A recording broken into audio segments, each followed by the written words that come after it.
Olá pessoal, bom dia, tudo bem? Hoje eu vou continuar aqui com vocês falando sobre os circuitos, né, de recepção, o circuito LC de recepção rádio, né, nesse caso, o rádio de galena, e hoje a aula vai ser de ressonância, tá? Então, o que é ressonância? Uma coisa muito importante a gente compreender. Ressonância é o processo de transferência de energia que oscila numa frequência própria. Ou seja, o transmissor, tá? Vocês vão entender já já isso aí. O transmissor que vibra numa própria frequência vai transmitir energia para outro sistema que oscila na mesma frequência, tá? Então, como que funciona isso? Vamos supor que você tem um diapasão. Você sabe o que é um diapasão? Diapasão é um ferrinho que tem um garfinho que quando você toca nele com o dedo, ele vibra. E essa vibração produz 440 Hz. Para que serve esse ferrinho que vibra? Parece um garfo, tá? Ele serve para afinar um violão.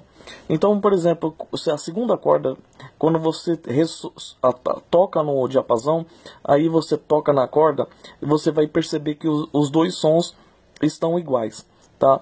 Mas dependendo da proximidade, se você tocar o diapasão, se a corda lá estiver afinada, ela por si só vai vibrar, tá? Então, ela sozinha ela vai começar a chacoalhar, isso chama ressonância, tá? Mas a maioria não afina dessa forma, afina da forma que ele vai tocando e vai tentando igualar o som, tá? Então, mas ela deve vibrar sozinha se ela estiver em ressonância. Outra forma de ressonância é, por exemplo, o exemplo da taça de vidro, que quando alguém canta perto da taça, a taça se estilhaça. Como é que é feito esse processo? É um processo de vibração, tá? Então a voz que estiver em 480 Hz vai subindo devagar até 520 Hz e aí a taça de vidro que é bem fininha se quebra. Por que isso acontece? Porque ela começa a vibrar, ela começa a chacoalhar junto e aí ela não aguenta essa vibração e aí ela acaba quebrando, tá? Outra forma de ressonância é uma ponte, tá? Então, se você tiver uma ponte que ela foi projetada, que tiver ventos que vão chacoalhar a ponte para um lado e para o outro, acredito que quando você já esteja em cima de uma ponte, você já viu a ponte vibrando um pouquinho, né? Então essa vibração, ela tem um limite de vibração que lá deve ter sido projetada para ela não entrar em ressonância com a vibração do solo, com a vibração dos pedestres, dos carros, com a vibração e com a vibração do próprio concreto, com a ferragem que tem dentro dela. Então ela não entra em ressonância, ou a ressonância que ela entrou, ela não é o suficiente para poder destruir a ponte. Por exemplo, o vento de frequência na ponte, a oscilação da ponte e a resistência da ponte tem que ser superior ao vento e à oscilação da ponte. Então é assim que mede, tá? Então vamos medir os ventos, vamos medir a oscilação da ponte tem essa oscilação, o vento é pequeno, a oscilação da ponte oscila um pouco mais que o vento, mas a resistência dela é maior do que o vento e maior do que a oscilação da ponte, tá? Então isso chama ressonância. Por exemplo, outro exemplo que eu posso dar para você de ressonância é um sino. Então quando você toca um sino, ele fica todo vibrando todo, essa vibração faz com que o ar seja expulso dele e ele entre em ressonância, tá? Por que eu estou falando todas essas coisas? São ressonâncias mecânicas, tá? Então é só para você ter uma ideia do que é ressonância. Por exemplo, uma lâmina de metal vibra sempre na mesma frequência. Então o que acontece? Se você tocar nela, ela vai ficar vibrando até parar. Então quando um sinal, agora vamos para a nossa parte elétrica aqui, uma ressonância eletromagnética, tá? Um sinal elétrico chega na antena do rádio, então se o indutor e o capacitor estiverem com uma 0,11 mH e 265 a 530 picofarads, dependendo de como ele estiver ajustado, esse sisteminha aqui LC, que chama indutor e capacitor, ele vai entrar em ressonância ou não dependendo do sinal que estiver entrando. O que é ressonância magnética? Não é ressonância daquele exame médico que você faz. Ressonância eletromagnética, tá? Então o que acontece? O capacitor ele carrega, ele dá energia para o indutor dá para o capacitor dá para o indutor. Então eles ficam trocando energia um para o outro. E isso chama ressonância. Só que eles só vão entrar em ressonância se a natureza do indutor, a quantidade de voltas no indutor, e a quantidade de capacitância, a distância das placas, o tamanho das placas, a quantidade de capacitância tiver de acordo com a quantidade de sinal de entrada que faz esse sisteminha aqui ressoar. Se ele ressoar, aí ele manda o sinal para frente e faz sair no alto-falante, tá? Aí entra aqui no passa-baixa e faz ressoar. Então é importante você entender o que é ressonância. Ressonância mecânica, no caso do diapasão, que faz vibrar a corda, no caso da voz, que faz quebrar a taça, no caso da vibração da ponte, feita pelos pedestres que passam em cima da ponte, vibração do solo, passagem de carros, ventos, isso chama ressonância mecânica. E também tem a ressonância elétrica, que é o nosso caso aqui, mas só para você entender o que é ressonância, tá?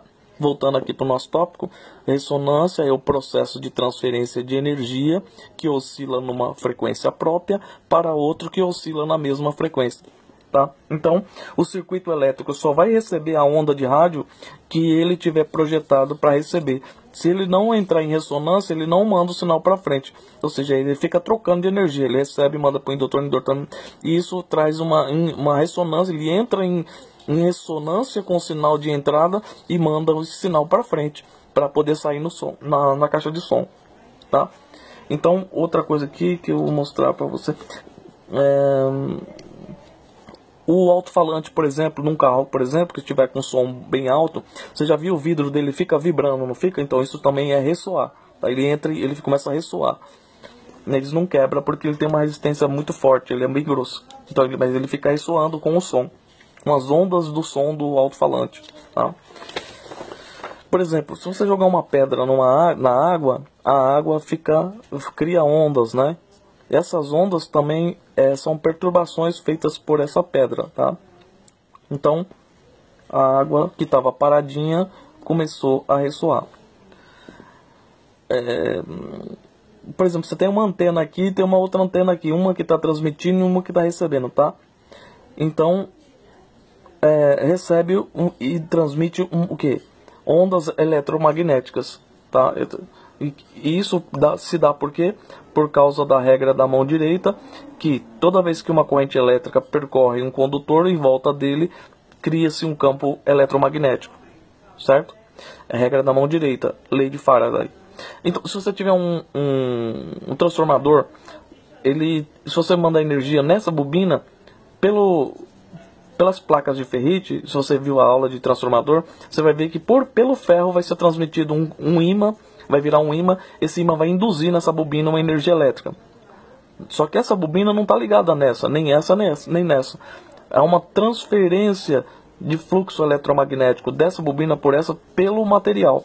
Então isso aqui também é uma forma de transferência de fluxo eletromagnético. Para provar para vocês que por causa desse campo magnético, eletromagnético, há propagação no ar das ondas eletromagnéticas. Tá? Só para você entender. Por exemplo, aqui se você já viu essa aula, você vê que quando o som entra nessa corneta aqui, essa membraninha chacoalha e escreve num disco de carvão. Tá? Então ela escreve. Por quê? Porque vibrou. E essas vibrações do som, da voz, né, que entrou aqui, vai sair aqui no rolo de carvão. E o processo contrário também. Se o rolo de carvão tiver escrito, ele começa dado corda aqui, nesse rolo vai girar, essa cornetinha aqui, essa membraninha vai vibrar e vai jogar o ar para fora. Então o ar vai ser chacoalhado aqui e vai produzir o som. Tá? Então são bastante coisinha.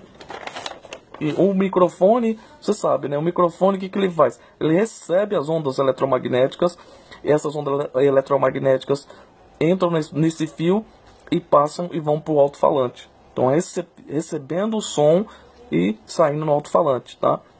Entrada e saída. No caso do amplificador, o que acontece? As ondas têm que vir pelo ar, que são ondas eletromagnéticas, tem que ser filtradas, né? Tem que entrar em ressonância a parte do circuito aqui, do LC, e para poder mandar para frente. Não vai sair som se a frequência que estiver sintonizada não for igual ao sinal de entrada, certo? A antena vai receber esse sinal aqui. Se tiver na mesma rádio que estiver tocando, se tiver só uma rádio, tá, que eu tô falando, só única rádio, essa única rádio aqui que tem lá no interior, por exemplo, recebe esse sinal aqui. Se ele tiver sintonizado para essa rádio, o som vai sair. Se não, não sai. Por quê? Porque ele não ressoa. Então, por isso que essa importância de você entender o que é ressonância. Essa parte do circuito entra em ressonância com o sinal de entrada. Por que que entra em ressonância? Porque esse indutor e esse capacitor foi feito para entrar na faixa de frequência que está sendo transmitida, aqui no caso de 530 a 1700 kHz, no nosso caso, nesse nosso rádio de galena. Tá? Então, esse sinal aqui vai ter que estar dentro dessa faixa de frequência, de 530 a 1700 kHz, porque senão o som não sai aqui. Tá? Então, isso chama ressonância. E isso se dá por quê? Porque o circuito LC, ele funciona assim. Ó. Isso eu consigo mostrar aqui rapidinho para vocês, tá? Que são bastante folhas. O circuito LC ele funciona como um pêndulo, ou seja, toda a energia está no capacitor e depois toda a energia está no indutor. Depois está tudo no indutor, passa para o capacitor, tudo do capacitor vai passar para o indutor. Então aqui são os processos de transferência de energia. Tava tudo no capacitor, aqui começou a transferir um pouco para o indutor, depois ficou toda a energia no indutor, depois do indutor começou a transferir de novo para o capacitor, depois a energia ficou toda no capacitor, só que trocado o sinal, tá vendo? Aqui estava tudo mais e tudo menos. E agora aqui está tudo mais e aqui está tudo menos, inverteu a polaridade. E aqui a energia começa a ser transferida de novo para o indutor, aí o indutor fica todo carregado, depois transfere um pouco para o capacitor e depois volta para esse ciclo. Então é um efeito de pêndulo. A energia fica sendo alimentada e realimentada. Então isso se chama ressonância, tá? Isso acontece entre, por exemplo, aqui um brinquedo aqui, por exemplo, de Molex de mão, lembra aquele brinquedinho que a molinha fica passando de uma mão para outra? É uma outra forma também. Por exemplo, uma lâmina, se você mandar um sinal muito forte para ela, ela pode até envergar, mas ela não entra em ressonância. Mas se você mandar a frequência correta para ela, ela começa a chacoalhar. Então ela entra em ressonância. Se você mandar um sinal muito fraquinho, ela fica parada, não acontece nada com ela. Ela não entra em ressonância, tá? Então isso é muito importante para você entender o funcionamento dos circuitos elétrico-eletrônicos. E a ressonância mecânica, no caso aqui, voltar a falar do diapasão, que afina a corda lá, só pelo olho dá para afinar. Se você colocar esse diapasão para tocar e essa corda, se for mexendo na tarraxa, você consegue chegar, ela começa a vibrar sozinha dentro da faixa de ressonância, tá? No caso do sino, ele ressoa e ressoa, né? No caso da lâmina também, ela tem uma certa faixa de vibração. Mas sempre vibrações mecânicas, né? Isso aqui. No nosso caso, do nosso circuito elétrico, são vibrações eletromagnéticas. A energia elétrica que vai fazer esse circuito funcionar é uma vibração, uma perturbação eletromagnética que chegou na antena do rádio. E aí ele entra em ressonância, tá? Isso aqui, que eu volto a falar, para um rádio no interior que esteja regulado para uma única frequência, e se estiver regulado aqui para essa frequência, ele vai ter que sair som, tá? Se ele estiver numa outra rádio, ele não vai tocar. Por quê? Porque não vai ter outro, tá? No caso de uma única rádio. Tá? Então, esse caso aqui, se estiver fora da frequência, ele não sintoniza. Então, essa ressonância eletromagnética é o quê? É a reprodução, a recepção desse sinal através desse circuitinho aqui que vai sair no nosso alto-falante. Tá? No nosso caso, um único alto-falante. Então, para ele funcionar, para ele entrar em ressonância, ele vai ter que estar na mesma rádio, tá bom? É muita coisa assim para transmitir de uma vez só, mas eu tenho certeza aí que se você for olhando aí, você vai conseguir entender, tá bom? Vou deixar as folhas de apoio. Espero que você tenha conseguido entender um pouco mais sobre ressonância mecânica e eletromagnética, né? Comparando as duas, e vai te dar um sentido melhor sobre o funcionamento dos circuitos eletrônicos, tá? E ele tem uma similaridade com as ondas mecânicas e eletromagnéticas. Por isso que é mecânico entra no circuito elétrico e depois sai e vira voz de novo, tá bom? Então vou parando por aqui, já estou em 15 minutos. Até uma próxima aula aí. Tchau, tchau.